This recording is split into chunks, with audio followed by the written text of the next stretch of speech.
다 같이 묵도하심으로 낮 예배를 함께 드리겠습니다.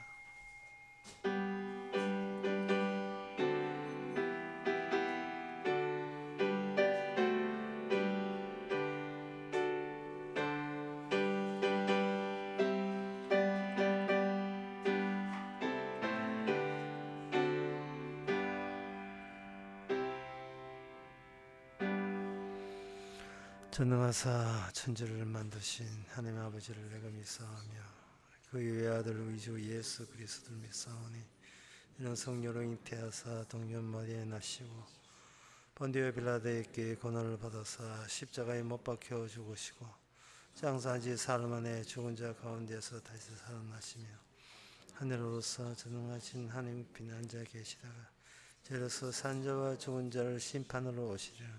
성령을 믿사오며 거룩한 공예와 성도와 소통하는 것과 죄를 사하여 주시는 것과 몸이 다시 사는 것과 영원히 사는 것을 믿사옵나이다. 아멘. 내가 사망의 엄침한 골짜기로 다닐지라도 해를 두려워하지 않을 것은 주께서 나와 함께 하심이라.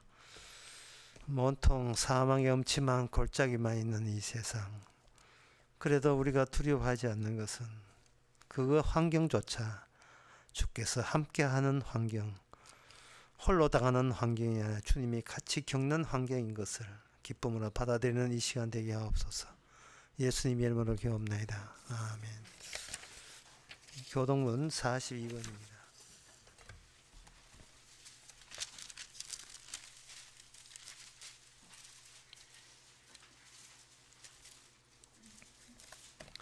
심령이 가난한 자는 복이 있나니 애통하는 자는 복이 있나니 온유한 자는 복이 있나니 의에 주리고 목마른 자는 복이 있나니 긍휼히 여기는 자는 복이 있나니 마음이 청결한 자는 복이 있나니 화평케 하는 자는 복이 있나니 의를 위하여 핍박을 받는 자는 복이 있나니 나를 인하여 너희를 욕하고 핍박하고 거짓으로 너희를 거스려 모든 악한 말을 할 때에는 너희에게 복이 있나니. 아멘. 자리에 앉아서 찬송가 94장 합시다.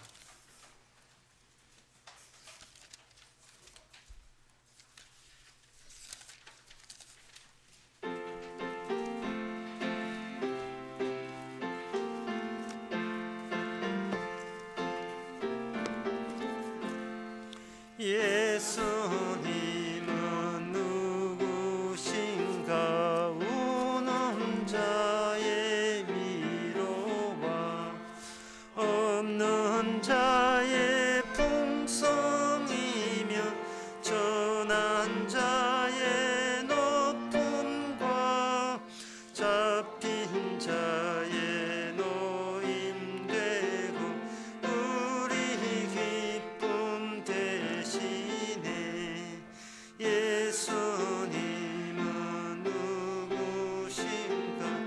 약한 자의 강함과 눈먼 자의 빛이시며 병든 자의 고침과 죽은 자의 부활되고 우리 생명 되시네.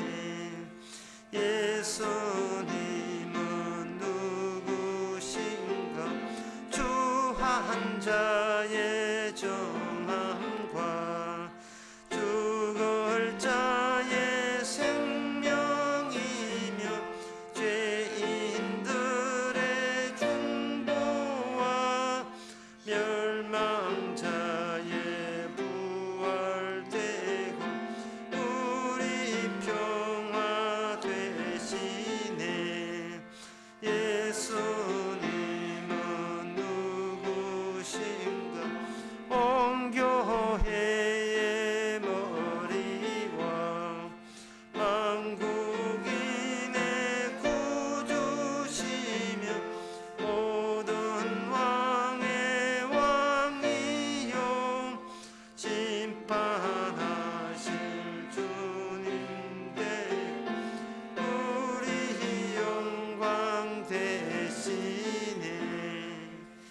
이 시간 다 함께 기도하실 때 유용상 집사님 기도하시겠습니다.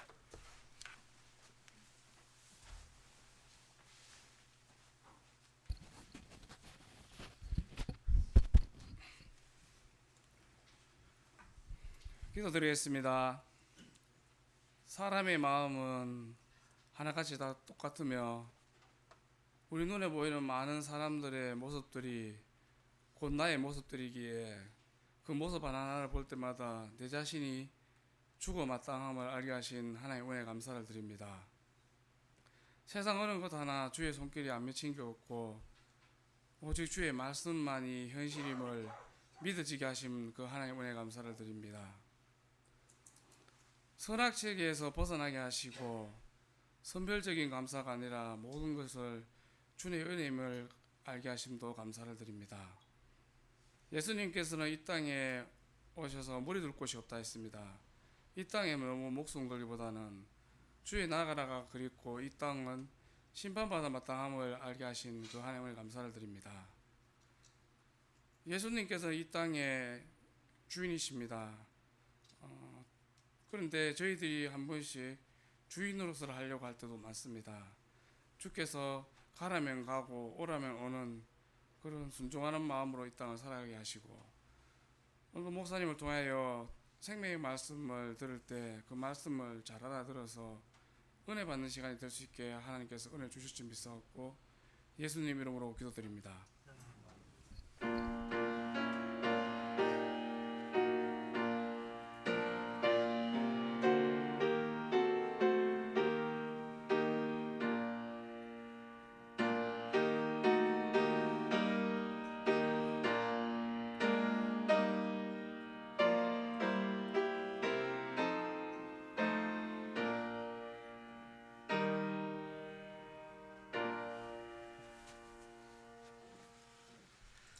이 시간 광고 시간입니다. 내일 10시 반에 우리 교회에서 대구 성경 모임 있습니다. 그리고 신간이 나왔습니다. 제목은 없는 땅, 부제는 여호수아 속의 그리스도.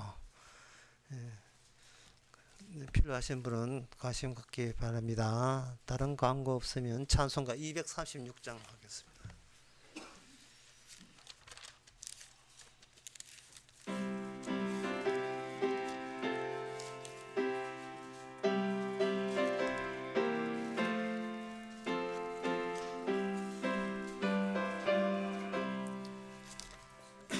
예수 크신 사랑 너 말해 주시오. 평생에 듣던 말씀 또 들려주시오. 저 배지 않는 천국 주 예수 계신 곳 나 밝히 알아듣게 또 들려주시오. 평생에 듣던 말씀 평생에 듣던 말씀 주 예수 크신 사랑 또 들려주시오. 아침에 이슬 방울 시 사라져가니 내 기억 부족하여 늘 잊기 쉬우니 잘 알아듣고 쉽게 늘 말해 주시오. 날 구속하신 사랑 또 들려주시오. 평생에 듣던 말씀 평생에 듣던 말씀 주 예수 크신 사랑 또 들려주시오. 주 예수 나를 위해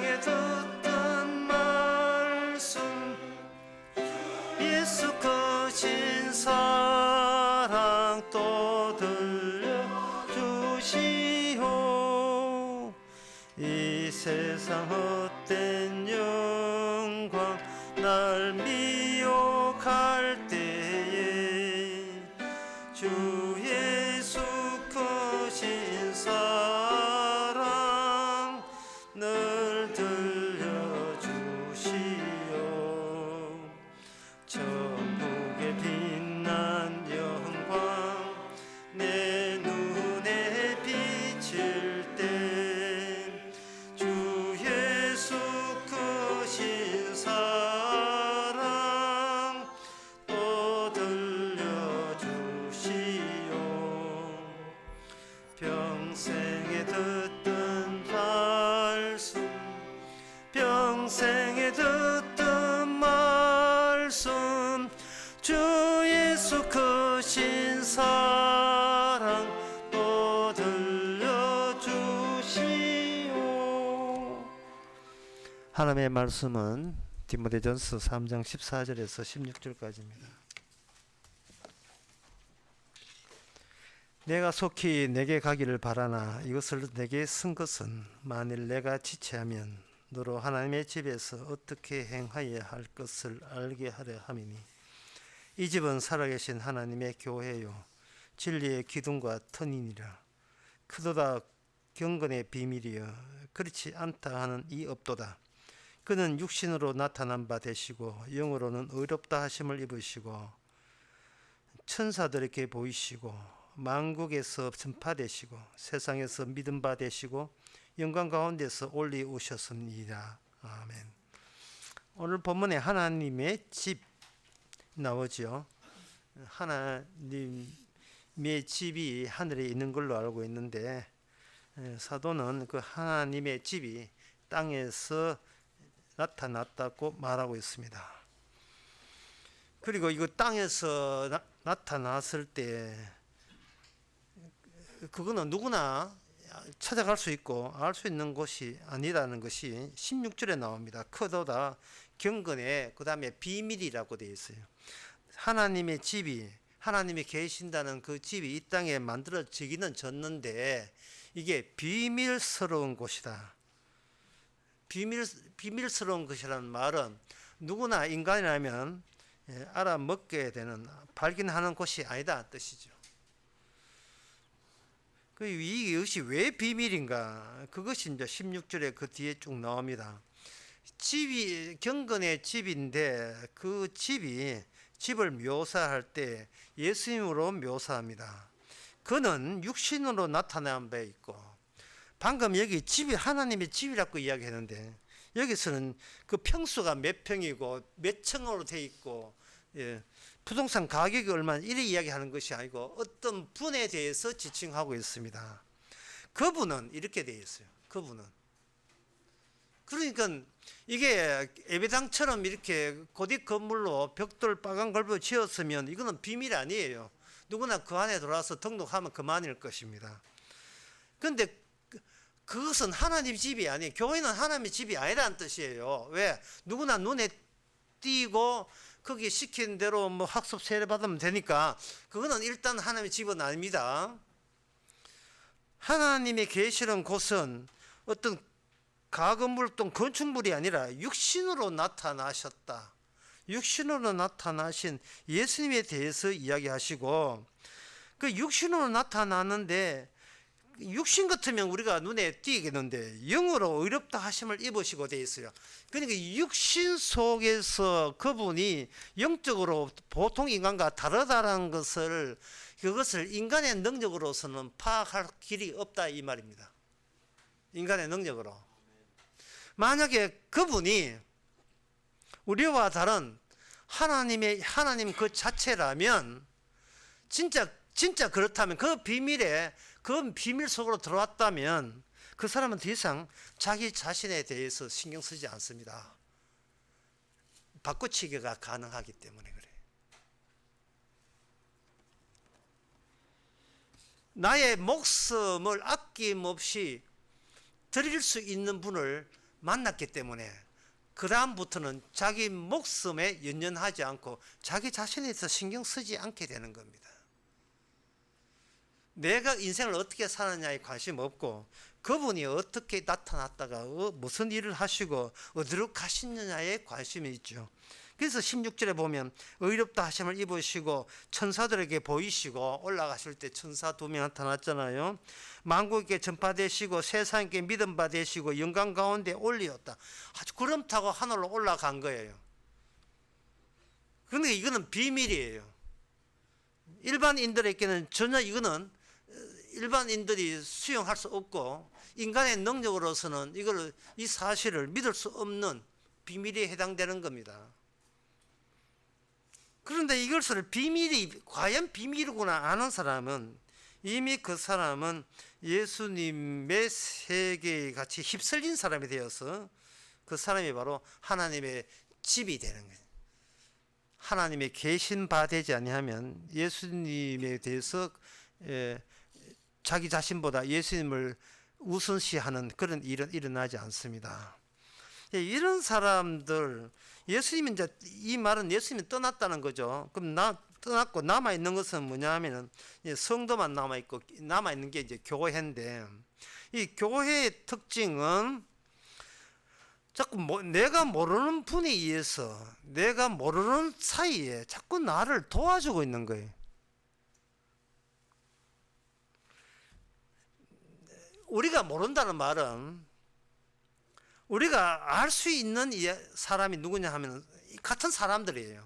같은 사람들이 서로 도와주고 서로 협조하고 아쉬울 때 찾아가고 이게 우리가 아는 건데 그 사람들의 도움 말고 도움이 다른 곳에서 온다는 겁니다. 다른 곳에서 오기 때문에 사람들의 도움 같으면 내가 이렇게 아부떨고 이렇게 뭔가 베풀어 주고 사정 공작 해가지고 내가 이만큼 해줬으니까 당신도 해달라 이렇게 하면 우리가 그런 식으로 인생을 살아가기 때문에 거기에 대해서 우리가 수긍을 하는데 내가 아무것도 한 것도 없는데 도움이 줬다면 내한테 도움 준 그분을 내가 붙잡을 수가 없어요.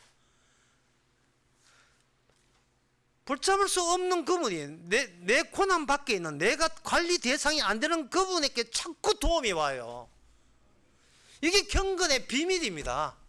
이게 하나님의 집에 있는 사람들의 특징이에요. 왜 내 인생인데 왜 내가 모르는 내가 알지 못하는 식으로 내 인생이 그렇게 흘러가고 있느냐 말이죠. 이 내 인생인데 책임져도 내가 책임져야 되는데 전혀 내가 책임 못 진도록 손을 그냥 묶었다 할까? 손을 놔버렸다 할까? 그래도 상관없는 내 손을 묶고 놔도 상관없이 계속해서 나로 하여금 이 땅에서 살도록 그렇게 만드는 그 작업, 이 작업을 통해서 예수님께서 이 땅에 뭔가를 했는데 그 뭔가가 그 영향력이 아직도 유효하다는 것을 우리에게 일깨워주는 겁니다. 주님 떠났으니까 끝났네 이제 우리 인생은 우리가 알아서 해야 되겠느냐라가 아니라 주님이 뭔가 남기고 간 건데 그 남긴 그 결과물이 계속해서 죄인을 성도되게 하는 힘으로서 이 땅에 여전히 아주 강렬하게 작용하고 있다는 뜻입니다. 그 흔적이 내가 모르는 데서 내한테 도움이 계속 오면서 동시에 나는 내 인생에서 내를 손을 떼게 만드는 거예요.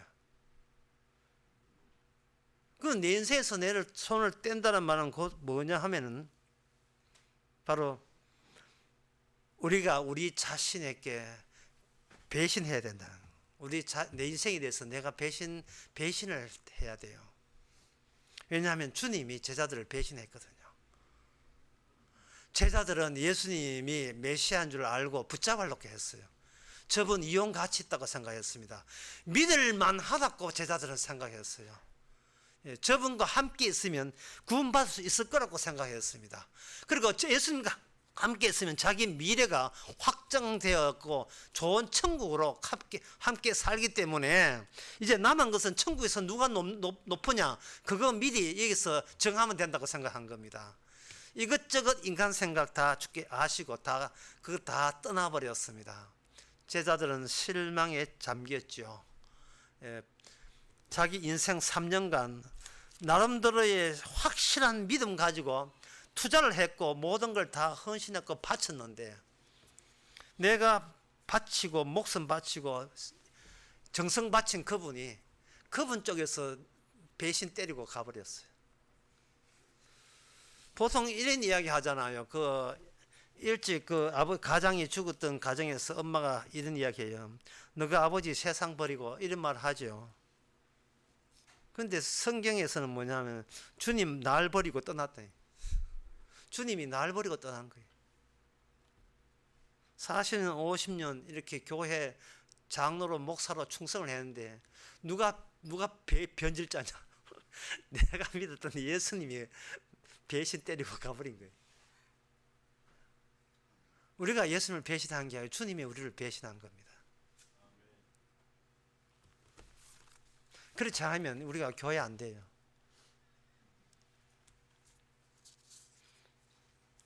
교회는 철저하게 주님한테 배신당하는 그때부터 교회가 되는 겁니다. 그게 요한계시록 2장 3장에 나온 7교회예요. 교회라고 했는데 주님께서 교회냐? 잘해봐라. 너희들끼리 잘해봐. 나는 너희들 교회라고 한 적이 없다. 내가 너희들과 떠난다는 그 사실을, 결국 너희와 함께 하지 않는다는 그 사실을 네가 모르는 상태에서는 그건 교회라고 할 수가 없는 거예요.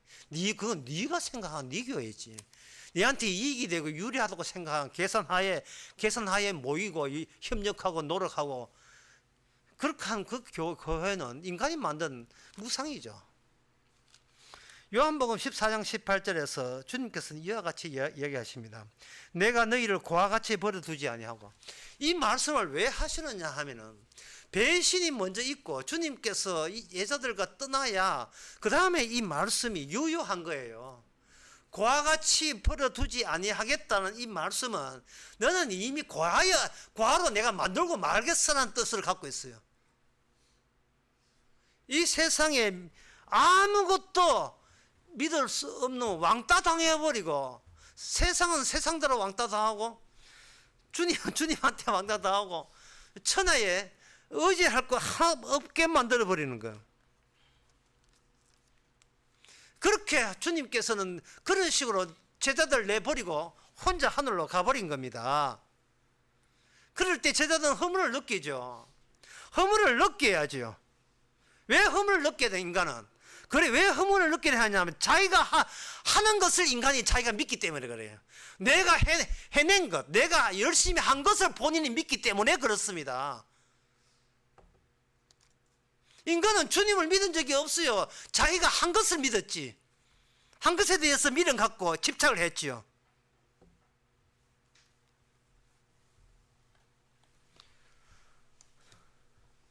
그런 인간, 그런 사람들, 그 사람의 본성이 그렇거든요. 자기가 자기 머릿속에 기억 남는 것은 자기가 행한 것 외에는 뭐가 있습니까? 아무것도 없잖아요.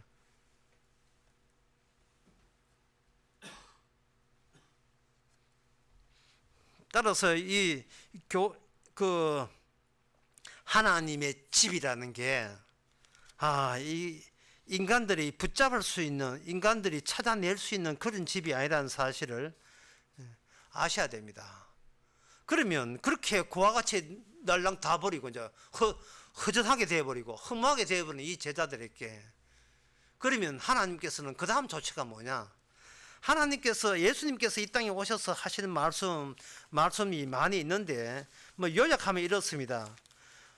제자들이 평소에 얼마나 예수님한테 이런 질문을 해요. 우리가 예수 믿고 뭘 해야 됩니까? 얼마나 많은 질문을 했겠어요. 그 유사한 질문을. 제가 예수 믿습니다. 그러면 앞으로 내가 뭐 하면 됩니까? 그 질문을 많이 받죠. 저도 많이 받았고 여러분도 많이 받았을 거예요. 성경에 분명히 이렇게 되어 있어요. 오직 너희는 그의 나라를 구하라 이렇게 되어 있어요. 누가복음 11장 31절에는 그렇게 되어 있고, 마태복음 6장에서는 그 나라 의를 구하라 이렇게 되어 있어요. 그러면 그 나라 의를 구하기 전에 먼저 뭘 해야 되느냐? 그럼 그 나라 의를 구하면 되지 않겠는가? 계명대학교 교원이 먼저 알아요. 그의 나라 의를 구하라. 건물에다 딱 갖다 이렇게 조각해놨어요. 그 나라 의는요, 무엇을 입을까, 무엇을 마실까, 무엇을 먹을까를 분명하게 이것에 거기에 푹 젖어 있어야 돼요. 예수님께서 이방인과 차이 나는 걸 이야기합니다. 이방인들은 어떻게 하느냐, 무엇을 입을까, 무엇을 마실까, 무엇을 먹을까, 그것 때문에 염려하는 것이 그들이 하고 있는 것이다. 지금 질문 자체가 뭐냐, 주님 제가 예수 믿고 뭐 하면 됩니까? 라고 할 때 주님의 답변은 이거예요. 이방인들이 하는 것을 하지 말라, 이렇게 답변하시는 거예요. 그 이방인들이 하는 게 뭐냐, 무엇을 입을까, 마실까, 먹을까, 그거 가지고 염려하는 겁니다. 누가복음 12장에도 비슷한 말씀이 있는데, 여기 누가복음 12장 24절에도 까마귀를 생각해보라. 심지도 아니하고 거두지도 아니하고 골방도 없고 창고도 없고 이래 있어요. 까마귀를 생각해보라. 까마귀하고 니하고 비교해보라. 차이점을 발견하라. 이런 말씀이거든요. 까마귀하고 니하고 차이점 뭘까? 둘 다 파닥거리고 뭔가 생동하고 있고 살아있는 것 같은데, 주님께서는 까마귀에게 뭐냐면 그들에게는 염려가 없다는 거예요. 파닥거리는 건 맞아요. 움직이는 건 맞는데, 까마귀가 자기 생존에 의해서 한 게 아무것도 없는 거예요. 그런데 인간들은 까마귀를 보고 먹고 살라고 아이고 어지나 열심히 한다, 이 말은 까마귀 입장에서 까마귀를 생각 못하고, 본인 입장에서 까마귀도 뭐 나와 뭐 별거 없겠지, 내가 우리 살라고 열심히 애쓰는 것처럼 까마귀도 뭐 우린가 뭐 별거 없네, 지도 노력하는구나 라고 자기 입장에서 엉터리 해석을 해버린 겁니다. 그러니까 인간들은, 그 나라 의가 모르는 인간들이 까마귀 하나도 제대로 해석 못하고 있는 겁니다. 그 다음에 그 27절에 보면, 그 누가복음 2장 27절에 보면 백합화를 생각해보라. 백합화를 생각해보라. 실도 만들지 않고 짜지도 아니하느니라. 이래 있어요. 그렇게 백합 생각하라, 까마귀 생각하라, 새 생각하라. 예수님께서 이렇게 언급하는 것은 그들에게는 뭐냐, 뭐도 아니하고를 계속 그 아니하고라는 성질을 끄집어내기 위해서 까마귀 생각하고 새 생각하고 백합 생각하라는 겁니다. 솔로몬의 모든 영광 입은 것도 이 꽃 하나만 같이 못한다.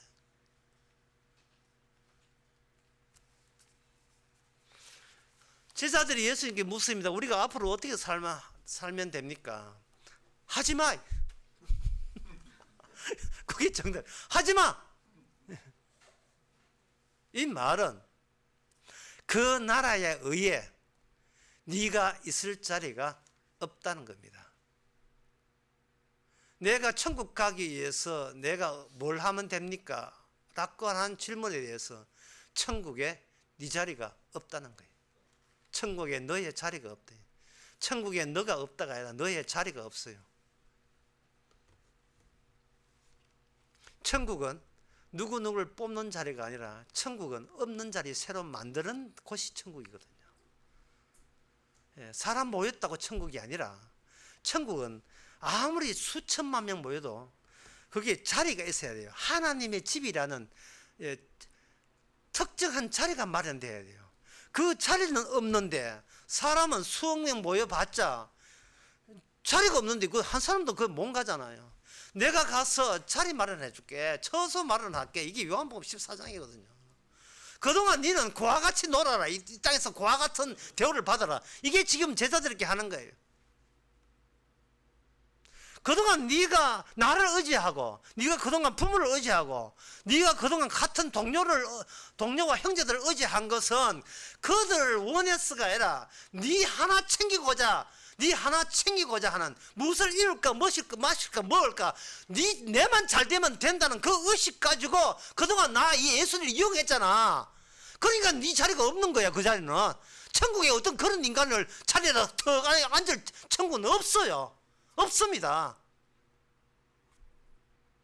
그러니까 이게 경건의 비밀이죠. 경건은 여기서 예수님을 두고 경건이라 해요. 그냥 비밀, 예수님의 비밀이에요. 예수님하고 너하고 다른데, 넌 자꾸 예수님을 네 입장에서 그렇게 같았고 생각하지 말라는 거예요.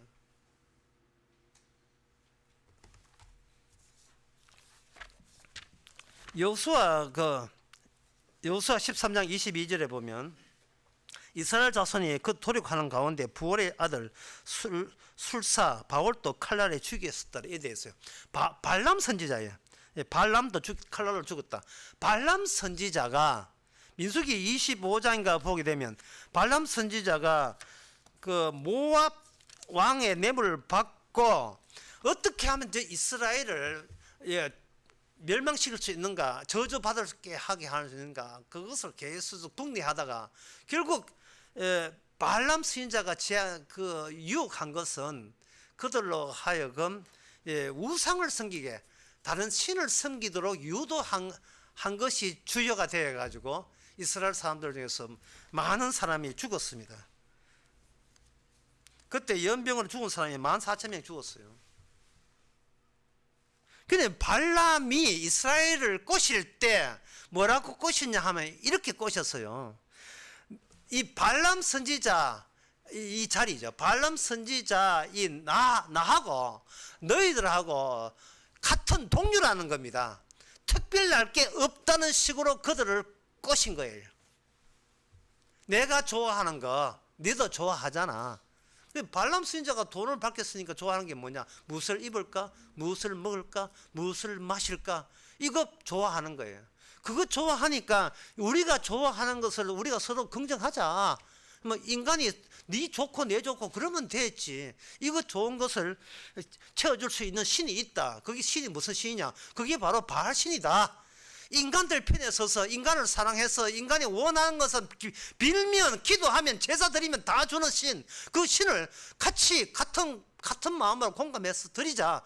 이래서 이스라엘이 14,000명 죽었습니다. 그 점을 나중에 알고 여호수아가 발람 선지자를 칼로 죽여버렸죠.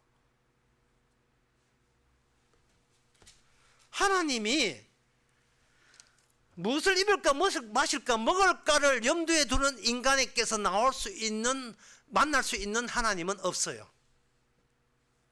우리가 달라지지 않는 한 만날 수 없는 분이 바로 진짜 하나님이십니다. 그럼 우리가 달라지려면 우리가 어느 자리에 있는데 어디로 달라져야 되느냐 이래 되겠죠. 우리가 어느 자리에 있는가, 무엇을 먹을까 마실까 무엇을 입을까 자기만 생각하는 그 인간이죠. 그 인간에서 무엇을 달라지는가, 더 이상 나에 대해서 생각할 필요 없는 인간으로 달라지면 구원입니다. 구원 참 쉽죠. 자기에 대해서 전혀 생각하지 말아야 될 인간으로 달라지는.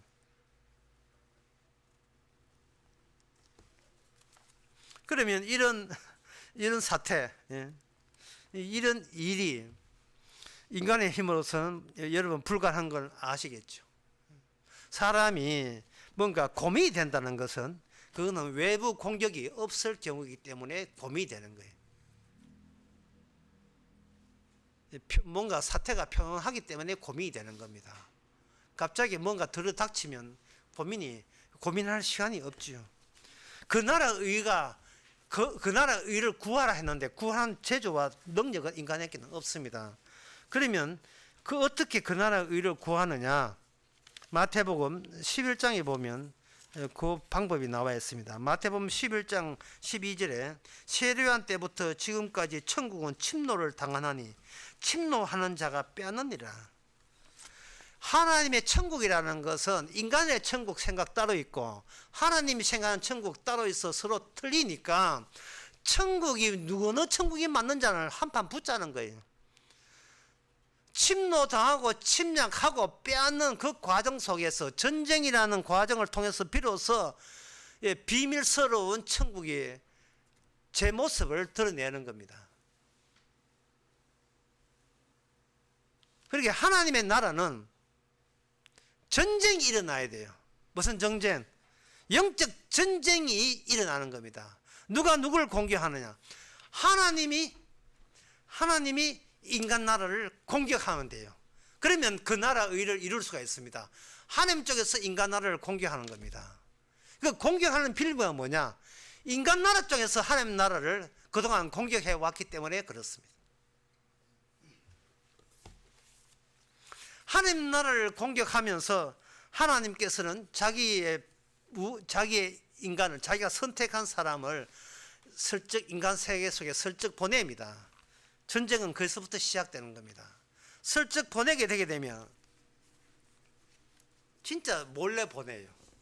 요란스럽게 보는 게 슬쩍 보냅니다. 그 슬쩍 보내는 그 대목이 출애굽기 5장 21절에 보면 나옵니다.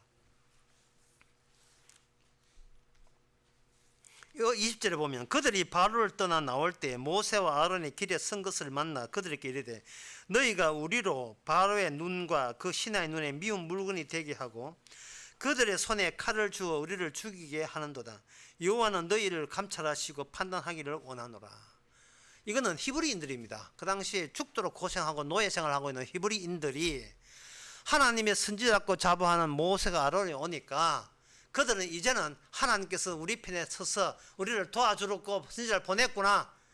그 선지자들이 우리의 기대에 부응하기를 바란다. 그런 마음으로 있었는데 그 하나님의 핍박받는 백성, 언약 백성을 대표와 배변해서 그 당시에 권세자 바로 앞에 회담하고 나오는데 회담 내용을 가만히 들어보니까 이거는 사태가 전부 다 더 악화되었어요.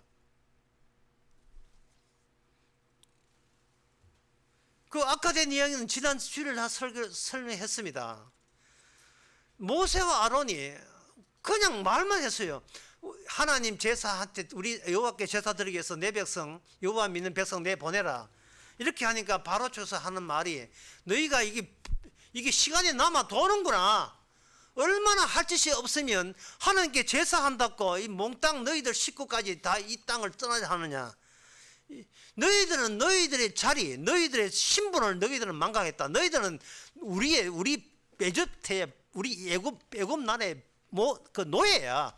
노예가 다 값을 하고 노예의 모습을 보여야지. 이게 어디서 이 큰 소식에서 여봐라. 여기서 앞으로는 집을 주지 말고 벽돌 숫자까지 목표랑 다 채워라.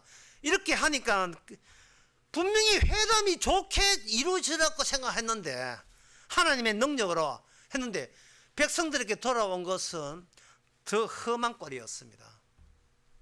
모세가 아론이 선 것을 보고 이제 모세 아론을 돌로 쳐 죽이려고 했습니다. 예? 네가 우리를 더 괴롭게 만드는구나. 하나님은 우리를 좋게 하는 하나님인데 네가 중간에 나서서 우리가 하나님도 믿고 세상에 사는데 이 두 가지 일을 네가 더 힘들게 만들었다. 그리고 그 히브리인들이 이렇게 합니다. 하나님의 이름으로 말한다. 하나님께서 너희 둘을 처단하기를 바란다. 이건 욕을 얻어먹었어요. 그러니까 이 모세와 아론은 뭐냐? 백성들에게 변절자, 배신자 소리를 들은 겁니다.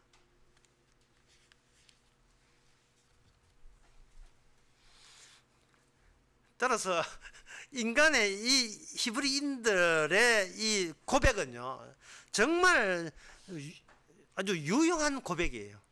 이들이 이런 고백을 함으로써 오늘날 우리로 하여금 우리 자신이 진정으로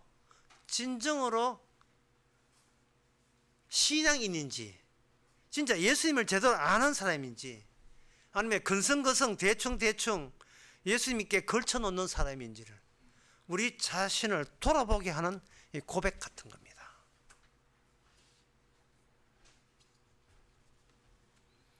자, 그러면 하나님께서 이런 식으로 일을 벌리시는데, 결국 지금 설교한 걸 이렇게 요약해 보면 이렇습니다. 요약한 게 보면 그 나라 의를 구하기 위해서는 구하는 것에 대해서 우리가 그냥 구경만 할 수 있는 처지가 아닌다는 사실을 우리가 발견하게 됩니다. 하나님께서 그 나라 의를 이루기 위해서 뭔가 일을 벌릴 때는 반드시 하나님 믿는 우리까지 거기에다가 집어넣어요. 집어넣음으로써 우리가 당최 그동안 하나님 그 나라 의에 대해서 뭔가 곡해하고 있었고 몰랐다는 사실을 발견하게 됩니다. 그 중에 한 가지 예가 신약 예가 나오는데 베드로, 야고보, 요한이 변화산에 올라갔어요. 그냥 산이에요. 뭐 앞산 같은 이 산이란 말이죠. 저도 그게 올라가 봤어요. 예, 차로 올라가 봤는데 그냥 한 예, 꽤 높은 산이거든요. 산에 올라갔을 때 갑자기 그 예수님과 엘리야와 모세가 해같이 바뀌었습니다. 그러니까 베드로가 천국은 바로 이런 곳이다 하고 그 풍경이 좋은 풍경, 아름다운 풍경을 천국이라고 생각한 거예요. 이게 베드로가 이러한 너무 좋아가지고 뭐 어쩔 줄 모르는 거예요. 이게 베드로 마음에만 이게 자리 잡고 있는 게 아니고 오늘 우리 안에 이것이 깊숙하게 이게 우리 안에 이게 들어있는 거예요. 좋은 환경 누가 마다합니까? 멋진 환경 누가 싫어하겠어요? 야, 참 좋다, 참 영광스럽다. 그래서 그 핸델의 메시아라든지 모든 찬송가, 예, 칸타타 그리고 그 미사곡 이런 데 보면 고상하고 거룩하기 짝이 없어요. 우리 인간의 눈에, 인간의 귀에는. 그게 다 거짓된 찬양이라면 여러분 어떻게 하시겠어요? 예? 왜 이런 사단이 일어나는가? 천국은 우리 자신이 얼마나 썩었다는 사실을 모른 채 그냥 좋은 환경 있으면 그 거기에 폭삭 들어가려고 해요. 좋은 환경. 예, 여러분 경치 좋을 때 뭐 갑니까? 경치 좋은 풍경. 야, 여긴 천국 같아 하잖아요. 그게 얼마나 잘못된 사고방식인가요? 왜 그런 현상이 일어나는가? 우리가 주님을 하나님 생각할 때 먼저 우리가 미처 모르는 뭔 전제되는 게 있어요. 그게 뭐냐면 내가 이해되는 그것을 주님도 나처럼 나를 이해해 주세요라는 그게 그 감정이 먼저 우리 앞에 들어 있어요. 주님이여 저를 이해해 달라는.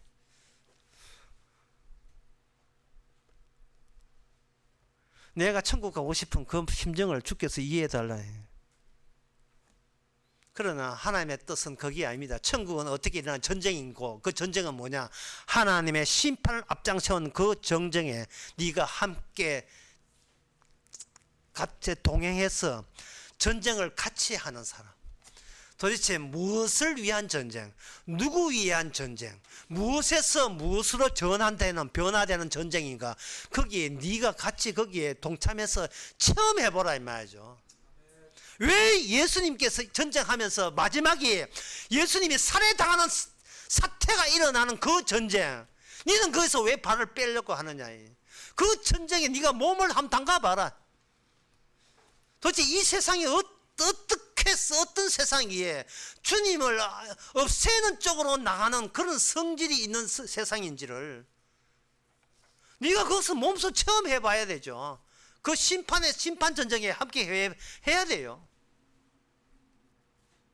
경치 좋고 살기 좋은데 안 갈 사람 누가 없어요. 다 가요. 다 불신자든 뭐 불교 신자든 천주교든 이슬람교든 다 갑니다. 무신론자도 가요. 그 좋은 데는. 그러니까 당연히 그 나라의 의는 아니죠. 그 천국이 우리가 생각하는 그 나라의 의는 아니죠.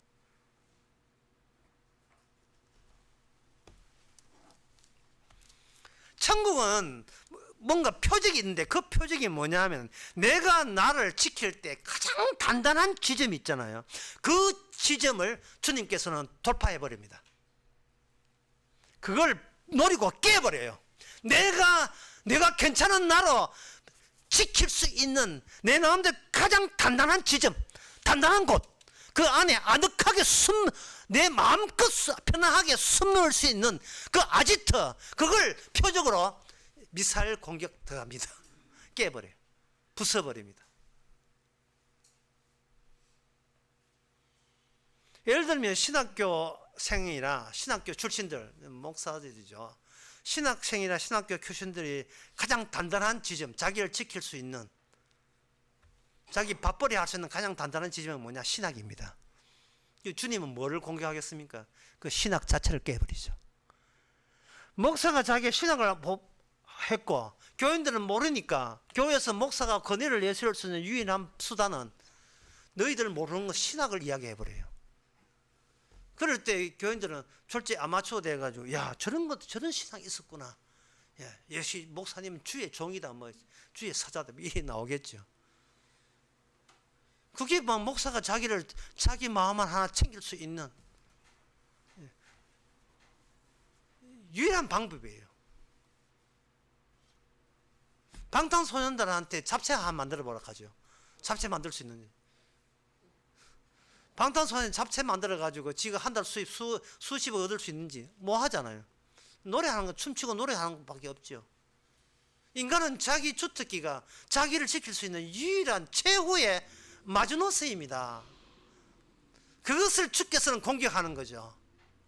네가 나를 지키는 이상 그거는 무엇을 입을까, 무엇을 마실까, 무엇을 먹을까에 해당된다는 게. 내가 나를 지키기 위해서 노력하는 것을 좀 하나님 좀 알아줬으면 좋겠다. 뭘 알아줘? 그것이 심판의 대상인데 뭘 알아줘요? 아까도 이야기했지만 인간이 허무해지고 고민이 되는 것은 자기가 하는 것을 자기가 믿기 때문에 그래요. 내가 뭔가 행한 것을 자기가 그걸 속업해서 믿기 때문에 그래요. 이걸 뭐냐?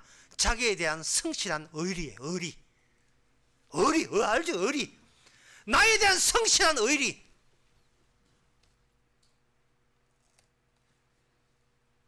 이것은 바로 내가 좋아하는 것, 내가 좋아하는 그 안에 나의 정체가 거기서 밝혀집니다. 네가 뭘 좋아하느냐를 따라서 그 사람의 정체가 발각돼요.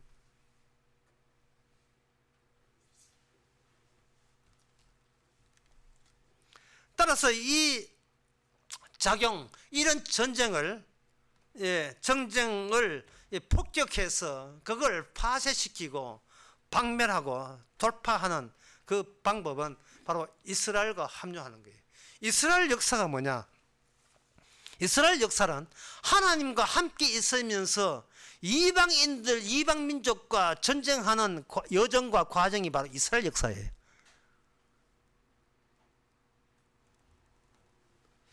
그래서 이스라엘 역사에서 하나님과 함께 있기 때문에 이 이스라엘 백성 이 사람들은 마냥 그들이 신나고 즐거울 수가 없어요. 왜냐하면 본인이 생각한 전쟁 방식이 너무나 아니라서 오히려 그들은 하나님만 신났지 백성들은 심장이 쫄깃쫄깃해져요. 주눅들 판입니다. 이걸 이렇게 쉽게 하면 돼요. 유한 안에 무한을 꽂아 넣었다 보시면 돼요. 유한 안에, 한계 있는 유한 안에 한계 없는 무한을 이렇게 꽂아 넣은 거예요. 꽂아 놓으면 이 꽂아 넣은 이유가 무한, 한계 없는 무한이 유한을 그 자체적으로 나중에 폭파시켜 버립니다. 무한한 주님이 유한한 우리에게 찾아오게 되면 결국 노리는 것은 우리 자신을 폭파시켜 버리는 거예요. 네가 그 나라 의에 회방꾼이고 방해꾼인 것을 산상조각 내면서 밝혀주시는 겁니다. 그 밝혀주실 때 상당히 폭력적으로 나온 것처럼 그렇게 느껴지지요. 이게 마냥 폭력적인 것이 아니고 순하기 짝이 없어요. 마태복음 25장에 보면 이런 말씀 나옵니다. 마태복음 25장 36절 37절 읽어보면 유명한 말씀이에요. 뭐 들어보면 다 압니다. 35절부터 내가 줄일 때 너희를 먹을 걸 주었고 목마를 때 마시게 하였고 나그네 되었을 때 영접하였고 벗었을 때 옷을 입혔고 병들었을 때 돌아보았고 옥에 갇혔을 때 와서 보았느니라. 이에 의인입니다. 천국 가는 백성입니다. 의인들이 하되 주여 우리가 어느 때에 주의 주신 보고 공개하였으며 목마르신 것을 마시게 하였나이까. 대묻습니다. 도리어 이게 우리 자신을 폭파하는 방법이에요. 어떤 집사람 말은 이제 지난 나설교 이후에 집사람 말을 상당히 무서운 말이죠. 어떤 집사님이 교회 봉사를 이렇게 하고, 봉사를 하고 이제 걸레짓을 떡 걸쳐놨는데 걸레짓을 제자리에 떡 걸쳐놓고 2.5초 뒤에 어떤 집사님, 아이고 집사님 그 교회 봉사도 하시고 참 귀하십니다. 제가 언제 봉사했습니까? 제가 언제 봉사했지? 봉사한 적도 없는데 당신은 나를 비참하게 만들었어요. 내가 봉사한 적이 없는데 제가 언제 했습니까? 봉사를 통해서 봉사한 주인이 내가 아님을 폭발시키는 방법이 어떤 때는 그렇게 공격으로만 오는 게 아니고 칭찬 같은 것으로 오는 거예요. 마태복음 24장에도 마태복음 24장 36절에도 그러나 그날과 그때는 아무도 모르나니 하늘의 천사들도 아들도 모르고 오직 아버지만 아신다 되어 있어요. 예수님께서 언제 오실지를 모른다는 거예요. 이 퀴즈는 굉장히 간단합니다. 한마디로 모르는 거예요. 이제 모르면 그 다음 문제가 뭐냐? 모르는데 어떻게 내가 나를 근사해서 살 수 있느냐? 그 고민이 오는 거예요. 성경은 모른다고 되어 있어요. 그러면 이 성경 말씀대로 받아들인 사람은 몰라도 되는구나 이렇게 이해하면 되는데 내가 이거 결코도 뭐도 모르고 내가 왜 이 땅을 밥 먹고 삽니까? 이래 나온다니까요. 뭐 알려줘야 살지. 니는 몰라도 돼. 모르면 내가 어떻게 내 몸 하나 근사합니까? 답답해 미치겠습니다. 이래 나온다니까요. 그러니까 니는 하늘나라에 그날 의를 구하지 않고 있다는 뜻이에요. 그게.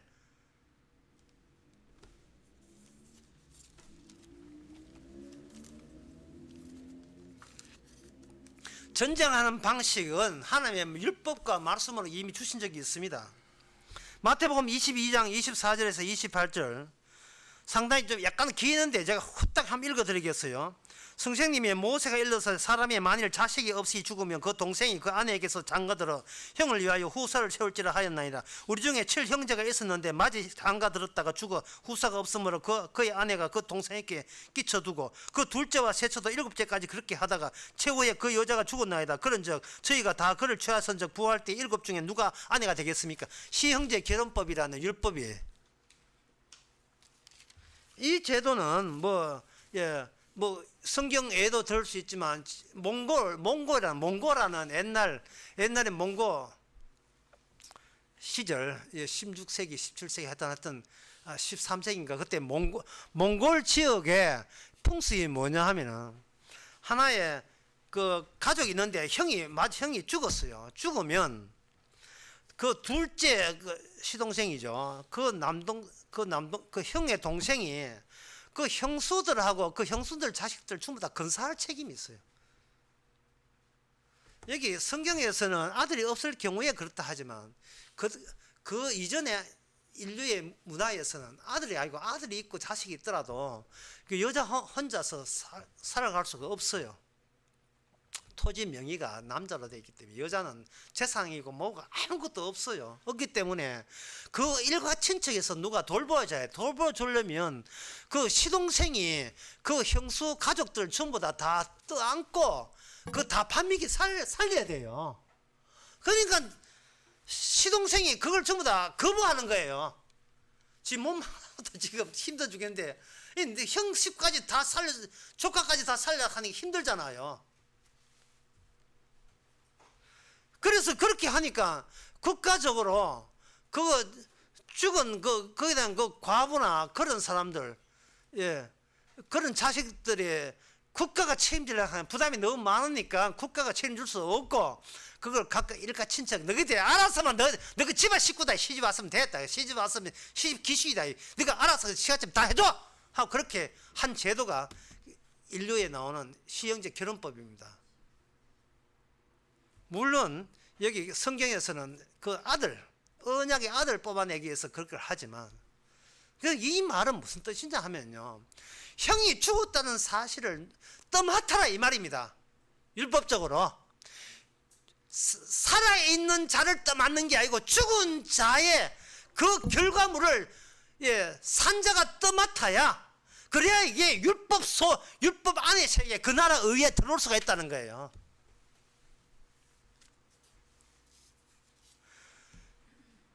인간은 자기밖에 몰라요. 자기 인생만 챙기면 끝입니다. 자기한테 성실하고 자기한테 의리 있으니까요. 최후의 의리는 내 하나 내가 지켜주겠다는 의리, 그 외에는 없어요. 다른 의리 없어요. 인간은 자기가 유한한 걸 압니다. 하지만 유한 안에 무한이 들어있지 않아요. 유한에서 유한으로 끝나고 싶어요. 그 무한이라는 것을 누가 발견했냐 하면 르네상스 시대 때 서양에 14세기, 15세기 때 화가들이 먼저 발견했습니다. 화가들이 그릴 때 원근법이라는 걸 그리는데 가로수 길을 그릴 때 가로수 그 나무가 큰 나무, 긴 나무 있거든요. 그다음 나무 좀 작아지면서 있거든요. 어디를 겨냥하느냐? 저 나중에 소실점, 새카만 점으로 있는 그 가난한 곳 길을 따라서 한 점에 모이는 그 점이 무한으로 본 겁니다. 그것을 그림에다가 르네상스 때 처음으로 그런 그림을 그렸어요. 그 전까지는 무한 개념을 뭐냐면 예수님 얼굴을 크게 그렸어요. 예수님의 뒤에 있더라도 마리아 얼굴은 요만하다. 예수님 얼굴은 크게 그렸어요. 삼일체 크게 그려요. 중요한 것은 거리가 중요한 것이 아니고 무엇이 보이느냐 아니라 무엇을 위해서 살아야 되느냐를 그리기 위해서 거룩한 그림을 그린 거예요. 삼일체 그림 그리고 천사 크게 그리고 거리가 얼마나 짧으냐 길느냐 뭐 이게 현실적 사실적이냐 그런 것은 묻는 게 아닙니다. 왜냐하면 인간 즐기기 위한 그림이 아니라 하나님을 묘사해서 글자 문자 모르는 민중들에게 하나님은 이런 분입니다라고 우리 스탠드 그레스나 성당에서 성경 내용을 그때 성경을 문자를 아는 사람이 별로 없었기 때문에 그림으로 그들에게 교훈하기 위해서 성경 이야기 전하기 위해서 그렇게 한 거예요. 중세 미술이나 음악도 그렇고 다 그런 거예요. 조각도 그렇고.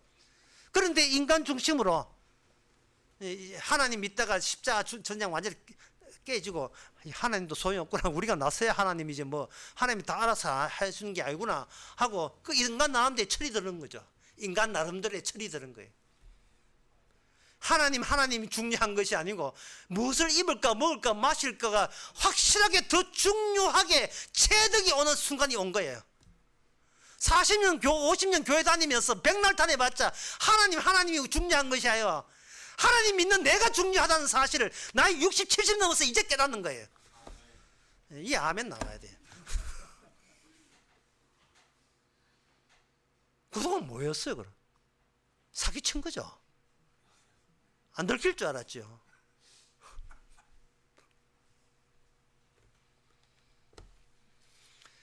너가 아버지 세상 버리고 아닙니다. 주님이 우리를 버릴 수밖에 없었어요. 주님이. 니도 나처럼 혼자 한번 살아봐라. 네가 제대로 고민해봐라. 하나님 없이 살아가는 것이 그게 아프냐? 나도 아프다. 그게 하나님 없이 사는 것이 아프냐? 아픕니다. 진짜 아파. 네 몸뚱아리, 네 돈 잘 번 네 몸뚱아리 있잖아. 그래도 아파. 가만 생각해보니 내 몸에 있으면 됐네요. 그렇지. 이제 본색 나오는 거만.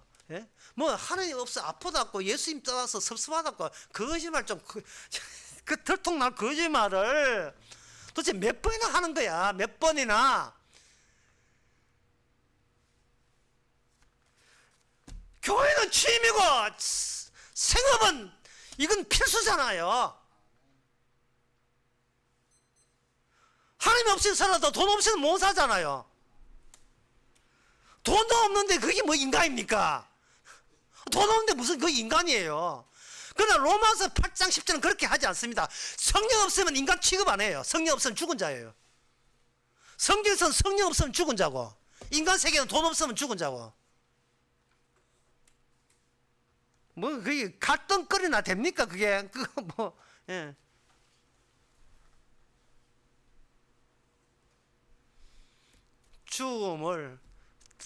죽음을 떠안고 가는 거 이거는 바로 그 소실점 까만 점으로 꺼져버리는 곳 바로 그곳으로 누구든지 끌려갈 수밖에 없어요.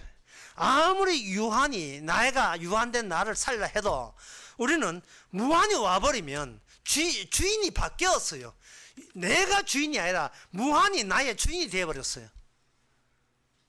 그 무한은 어떤 무한이냐? 이 땅에서 서론 받고 결국은 이 땅에 우리가 사는 똑같은 세상에서 처참하게 살인자로 처참하게 사형수로 낙인찍혀서 사라져 그분이 무한이고 하나님의 집이요 경건의 비밀입니다.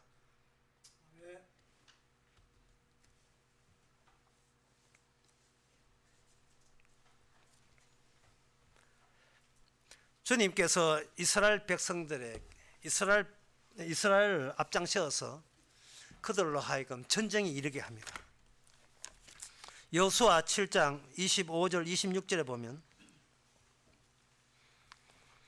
여호수아가 가로되 내가 어찌하여 우리를 괴롭게 하였느냐 여호와께서 오늘날 너를 괴롭게 하시라 하니 온 이스라엘이 그를 돌로 치고 그것들로 돌로 치고 불사르고 그 위에 돌 무더기로 크게 쌓았더니 오늘날까지 있더라. 여호와께서 그 극렬한 분노를 그치시니 그러므로 그 이름은 오늘날까지 아골 골짜기라 하는 괴로움의 골짜기.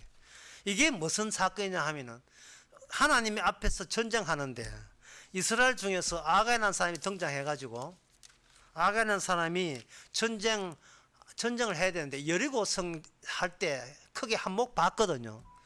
그게 하나님께 바칠 건데 본인이 그걸 챙긴 거예요. 자기가 힘들어서 전쟁해서 수고했다고 자기 것으로 하나 챙긴 겁니다. 그 챙긴 일 때문에 아예 성 함락하는데 조그만 성 함락하는데 이게 실패로 끝나버렸어요. 그러면 실패의 원인이 어디느냐? 실패의 원인이 하나님의 전쟁인데 그 나라 의를 위한 전쟁인데 그 중에 누가 있었는가? 무엇을 이룰까? 무엇을 마실까? 무엇을 먹을까를 먼저 생각한 사람이 딱 한 사람 있었던 거예요. 아간이었던 겁니다. 그럼 이 아간은 왜 그 전쟁하면서 그 귀한 금덩어리 같은 걸 왜 챙겼는가? 하나님이 나를 깨우치기 위해서 나를 공격하기 위해서 적들을 빙자해서 나를 친다는 사실을 몰랐어요. 나는 하나님 편이니까 저 불교 신자 치고 이슬람교 치고 저쪽 무신자들 막 저주하라고 친다고 생각했지, 여기 하나님이 한 패락 먹었다는 나를 치는 일을 벌린다는 사실을 이스라엘 백성 중에 아간은 그걸 몰랐던 겁니다. 사람이 평생 살면서 신나는 일 중에 하나가 남 못 되는 거예요. 남 못 될 때 밥 안 먹어도 배가 불러. 내 미워하는 자를 복수해 줄 때. 그러나 10년 안 들어도 발병 나버려 인간아 이럴 때. 그러나 로마서 12장에 보면 네의 원수는 바로 그렇게 생각하는 네가 나의 원수다. 왜냐하면 인간에게는 원수라는 게 없습니다. 이 땅의 원수는 주님의 원수밖에 없지 나의 사적인 원수는 이 땅에 존재해 본 적이 없어요. 사적으로 원수를 갖고 있는 것 자체가 하나님의 원수예요. 그 사람 자체가. 우리가 무엇 때문에 내 원수가 왜 있어야 됩니까? 그래서 하나님께서는 원수를 사랑하라고 이야기한 거예요. 너가 너 자신을 버릴 때 비로소 원수가 누군지가 보인다는 거예요. 나의 원수가 애초에 애시당초 없고 모든 것이 나를 포함해서 모든 것이 주의 원수인 걸 생각될 때 비로소 원수 같은 나를 이렇게 구원하신 주님의 피에 대해서 희생에 대해서 감사해버린 거예요. 그게 하나님이 우리한테 줄 수 있는 하나님의 그 나라에 의해 공격입니다. 이게 아름다운 공격이에요. 사랑의 공격입니다.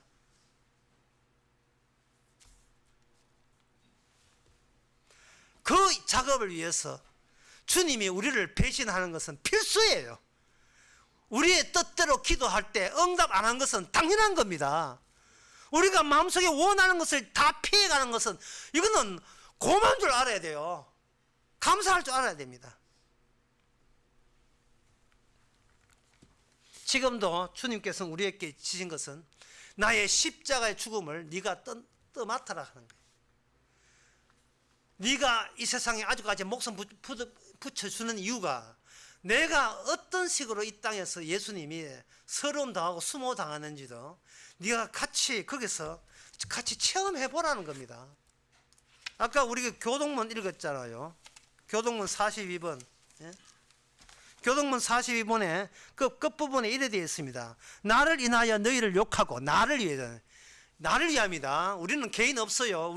우리 안에 우리를 폭발시켜 예수님만 남아요. 그러면 예수님이 계시는 집이 우리 성전이 되는 거예요. 우리 몸이 되는 거예요. 성전이 되는 거예요.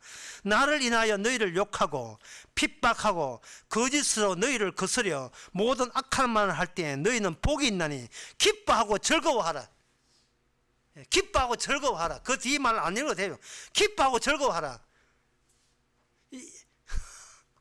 이게 가능합니까? 요거도 먹고 핍박받는데 이게 기뻐하고 즐거울 일일까요? 아까 이야기했잖아요. 내가 좋아하는 것이 바로 나의 정체라고요. 정말 예수 이름으로 핍박하고 요거 들 때 이게 나의 즐거움입니까? 이게 나의 희망이에요. 자식들한테 니도 예수 이름으로 핍박받아. 십자가 복음으로 핍박받아. 이게 아빠 엄마의 손이야 라고 자식들한테 이야기해 본 적 있습니까? 공부 열심히 해. 공부 안 하니 밥만 먹고 살아. 이게 거지 되려고 하나. 이게 누구 닮아서 이게 농띠고 이거 네가 또 취직 떨어지고 나니 네한 거지로 나 봐야 정신 차리지. 열심히 기도해가지고 공부 잘하고 돈 벌려고 했으면 기도하란 말이야. 예. 내가 갖고 있던 내 본심이 자식 나 봐야 자식한테 그대로 물려준다는 사실. 자식의 모습이 내 모습인 것을, 나의 불신인 것을, 우리는 나의 하나님의 원수된 것을 자식에게 유산으로 남기는 종족이 그런 종족이에요.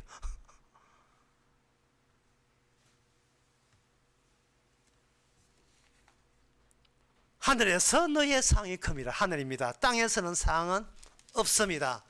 예. 그 하늘 땅의 상은 우리가 원하는 거기 때문에 안 주시는 겁니다. 기도하겠습니다. 하나님 아버지, 그동안 뭘 믿었는지, 무슨 생각하고 살았는지, 주님 한편 되어서 도와줄 거라고 생각했던 엄청난 착각, 배신자가 주님이 배신자고 우리에게서 변질자처럼 활동하시고 움직인다는 사실을 이제서 우리가 기쁨과 즐거움으로 하나님과 같이 세상을 심판하는 군사로서, 병기로서 뽑혀 나온 것을 영광스럽게 생각할 수 있는 저희들 되게 하옵소서. 예수님의 이름으로 기도합나이다. 아멘. 다 일어나셔서 213장 합시다.